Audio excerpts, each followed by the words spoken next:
வயநாட்டில் நிலச்சரிவால் பாதிக்கப்பட்ட மக்களுக்கு யூடியூபர் வாசன் நிவாரணப் பொருட்களை வழங்கியுள்ளார். கேரளா பருவமழை தீவிரமடைந்துள்ளதால் கடந்த செவ்வாய்க்கிழமை வயநாட்டின் சூரல்மலை, முண்டகை பகுதிகளில் பெரும் நிலச்சரிவு ஏற்பட்டிருந்தது. நள்ளிரவில் ஏற்பட்ட இந்த நிலச்சரிவால் அங்கிருந்த மக்கள் தப்பிக்க முடியாமல் நிலச்சரிவில் சிக்கி உயிரிழந்துள்ளனர். தற்போது அங்கு ராணுவ உதவியுடன் 5வது நாளாக இன்று மீட்புப் பணியானது தொடர்ந்து நடைபெற்று வருகிறது. இதுவரை அங்கு பலி எண்ணிக்கை 344ஐ தொட்டிருக்கும் நிலையில் காணாமல் போனவர்களின் எண்ணிக்கையும் 220ஆக அதிகரித்திருக்கிறது. வயநாட்டிற்கு பலரும் தங்களது ஆதரவு கரங்களை நீட்டி வரும் நிலையில் பிரபல யூடியூபர் டிடிஎஃப் வாசன் தன்னால் முடிந்த வகையில் அரிசி, பிஸ்கட், பெட்ஷீட் மற்றும் நாப்கின்கள் என நிவாரணப் பொருட்களை வயநாட்டிற்கு வழங்கியுள்ளார்.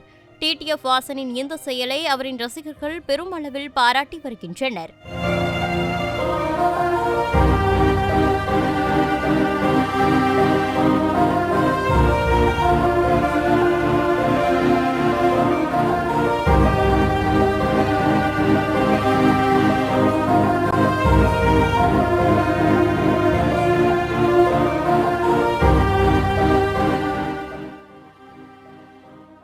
செய்திகளை உள்ளது உள்ளபடி தெரிந்து கொள்ள ரெஃப்ளெக்ட் நியூஸை சப்ஸ்கிரைப் பண்ணுங்க.